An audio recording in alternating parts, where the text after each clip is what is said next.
Happy birthday to you. Happy birthday to you. Happy birthday, happy birthday, happy birthday to you. Can you all see the difference between these two pictures? Yes. Picture number 1 depicts the common scenario on the first birthday of any kid. Picture number 2 is the scenario on my first birthday, which is unique of any kid. I deeply remember that my parents were not together even during my birthdays. It didn't really feel as special as how it should feel due to their absence. Greetings to one and all. This is ROSHNI, a 12th grader from KRMPublicSchool, here to give my TEDx talk today. I used to hear from my elders that my parents would often quarrel with each other for the best reason known to them. Yes, I do agree, fighting is normal in any sort of relationship, but it should not affect the growth or development of a child. All of a sudden, it strikes me that my parents could have at least participated in boxing championship and made India proud. But they were not concerned neither about India's development nor about children's development. As a child, I never understood about their rifts. Not only I, but any child who is in that stage of life will not understand. I was unable to bear the pain and was unable to disclose my fear to anybody, as I was not well versed in speaking and in framing sentences about the problems I faced in life due to my parents' non-cooperative life. I felt frustrated. I felt confused. I felt anxious, traumatized, depressed, fearful. As a result of the aggressive behavior of my parents towards each other, I felt hopeless and lost. Next concern is about the overall development of the child. The children who have been experiencing frequent fights between the parents will be affected mentally and physically. It never feels special to be in these kind of families. As a child, I went through speech impediment, physical maldevelopment, brain abnormalities, and health deficiencies. My parents used to tell me not to take any of these issues into my mind and cope with the situation. As a result, I developed my ability to face all the odds in my life. I learned about life in a positive way. Now, I could see the transition in myself academically, physically, and mentally. Similarly, like what I went through can be undergone by many other children, especially anxiety disorders. They will be tensed, nervous, and won't have trust in anybody. They will be under constant stress as they tend to involve themselves into negative thoughts, nightmares, and will lose interest in anything they do. Few will become delinquent and involve themselves into substance abuse. Few will become hopeless. Few will become disobedient and aggressive. Children vulnerable to all these issues will have that sense of guilt and will lose faith in any sort of relationship. As a result of all these issues, they tend to perform poor in academics, and in certain situations, this might lead them to dropping out of school. Upon conducting a survey with 100 people on the overall impact on the child's life, I found 62% of the people think parental separation will make the child face fair bit of personal discomfort. Also, it was clearly voted upon with majority of the people who think that Parental separation will affect the relationship of the child with his or her siblings and parents. Upon asking the question whether parents should take conscious decision considering the child's life, I found 91% of the people saying yes, parents should take conscious decision considering the child's life and mental well-being. Hence, my statement was proved that in most of the cases, it will affect the child negatively as per the responses received. I would also love to know about other cultures. According to a BBC report of 2016, it stated that 1.36 million people in India have been divorced, which is equivalent to 0.24% of the married population.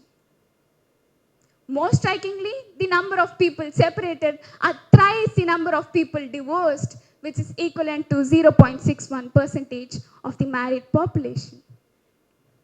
Divorce lawyers in India think that the rates are very low due to huge number of unregistered marriages. According to United Nations, in 2021, Maldives ranks the first with highest divorce rate of 5.52 per thousand people. Kazakhstan ranks the second with 4.6 per thousand people, followed by Russia. The study also showed that the children who face frequent fights between the parents between the age 7 to 14 are 16% more likely to face behavioral issues and emotional problems like anxiety and depression. On the contrary, not all divorce cases affects or destroys a child's life. In cases where there have been frequent fights between the parents, both spouses and children are better off after the split, especially in the immediate aftermath. Due to matrimonial disputes, the child might face a lot of failure, such as failure in academics, failure in social activities, failure in balancing relationship, and cooperation. They tend to lose their self-confidence and feel insecure, which might affect them till the end of their life. Parents must know about parenting before they enter into the phase of it. Parents are responsible and do the best to guide the child towards the right path. Children come from different environments. They have different backgrounds. They have different patterns of life, which includes discipline strategies, communication styles, warmth, and the way they are nurtured. All these have different effects in the life of a child. This might influence the lifestyle of the children. Parenting and environmental changes can affect the growth of a child. A child can become an antisocial element. We cannot expect all the teenagers to be saint or a wise child to analyze all the problems and overcome the hurdles. As insecurities are loud, they will not be able to develop their self-confidence. As a result, they tend to take a lead in different paths, which can be negative or positive. But statistics show, in most of the cases, children do take a lead in negative path. We all would agree that children spend most of their quality time at their schools, isn't it? So we really appreciate the schools which has child psychologists and counselors in order to hear the problems, give solutions for them, and make the child shine. As a result of all these, in my case, I initially used negative coping mechanisms. Initially, I used to blame myself for whatever has happened because that's what I was told of. One would obviously not be able to understand it is not what it is at the age of 10, isn't it? That's what exactly happened to me. Next came pleasing others. Pleasing others became another way of coping to numb the pain. I know it would sound silly, but to mention, I used to send school notes to others for minimum 2 hours a day to an extent where my gallery was filled only with notes.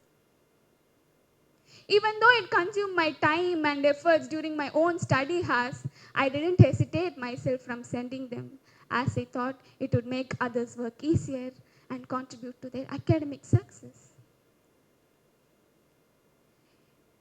When I pleased others, I saw them happy.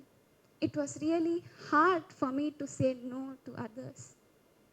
There is a saying, when you say yes to others, make sure that you don't say no to yourself. But all I did was the total opposite. Yes, it felt tiring. Yes, it felt challenging. Yes, it felt draining. Yes, it felt like the whole world's weight is upon me.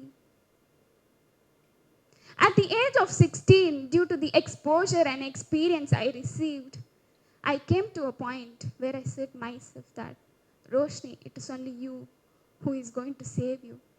It is only you who is going to understand you. It is only you for yourself. You have to take care of your mental health because nobody is going to do it for you. It is only you who knows what is exactly going on within you. Let go of the things which weighs you down. Let go of the past. Live the present and be grateful for it. After going through a few negative coping mechanisms, I found myself using positive coping mechanisms. One of them was to plot boundaries. I came to know what was acceptable and what was not acceptable. I did what was best for me and told myself along the way that it is not my responsibility to sacrifice for others. I am not born for it. People might react strange for setting boundaries, but it shouldn't mean that you have to neglect them. Setting boundaries doesn't mean that you don't do anything for anybody. It only means that you have your own choices and limitations and would take conscious decision out of it, for which you might not have to regret later. Forgetting our boundaries can result in one losing themselves physically and psychologically. One might become weak due to external pressure. So setting boundaries doesn't mean you keep other people out. It only means that you keep yourself fenced and protected. It is the best method of self-care. Next came accepting myself the way I am. I became gentle towards myself and handled myself with utmost care. When you start accepting yourself the way you are, the world will start automatically accept you.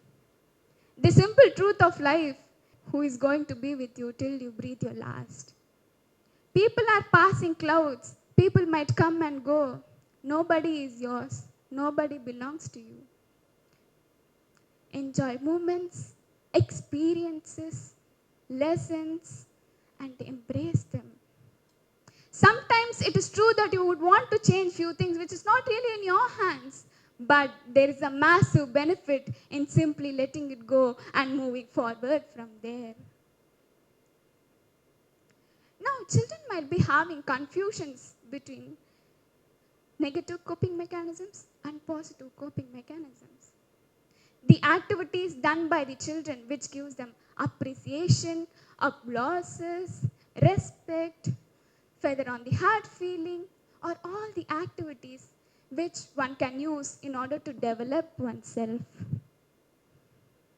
The antisocial activities like truancy, vandalism, substance abuse, delinquency, violence, hatred, suicidal tendencies are all the activities which one should not use in order to cope with insecurity or pain. So this is how children must be able to differentiate between positive coping mechanisms and negative coping mechanisms and use them wisely in order to overcome their hurdles. News report says Ratan Tata, who is a successful Indian industrialist, has spoken about plethora of issues, from growing up in Los Angeles and his complex relationship with his father, to his grandmother and the courage she imbued in him. He spoke about the discomfort he had to face due to parental separation. He had a happy childhood, But as soon as he and his brother grew up, they had to face a fair bit of personal discomfort and bullying. As those days, divorce was not common as it is today. Selena Gomez, an American actor, singer, and producer, has admitted that she found it very hard to accept her parents' divorce. She wanted her family badly. She wanted a mother and father to be together. Hence, she found it very hard to accept her parents' divorce. Actually, our parents are the real entertainers in our life. But the only thing is, all the episodes are in Greek and Latin without any subtitles. We will always be waiting in our hot seats in order to know the twists and turns of our life. Merely spending money and fulfilling basic needs is not only the need of a child. Then what does a child earn for? All we need is love, guidance, attention, protection, attachment. Parents must ensure that they provide all this to the children and prepare them for the next generation by being a role model. The relationship between husband and wife should be like fish and water. It should not be like fish and fisherman. The relationship between husband and wife should be like Tom and Jerry. They fight but are never apart. There is a saying, maturity comes by experience, not by age. On behalf of all the victims, I plead the parents to take professional counseling in order to solve your marital disputes so that innocents like us will not be punished unnecessarily. Family problems from an young age can haunt you for the rest of the life. Having to deal with problems which nobody should ever deal as a child is a different level of pain. Are parents distracting and disturbing our childhood? Are parents selfish and self-centered? Do parents not consider our life? Children might come from different environment and different background. Not all would have enough exposure and logical thought process in order to think whether to blame or not to blame the parents for the discomfort they face in life. The answer is still not yet found whether to blame or not to blame the parents.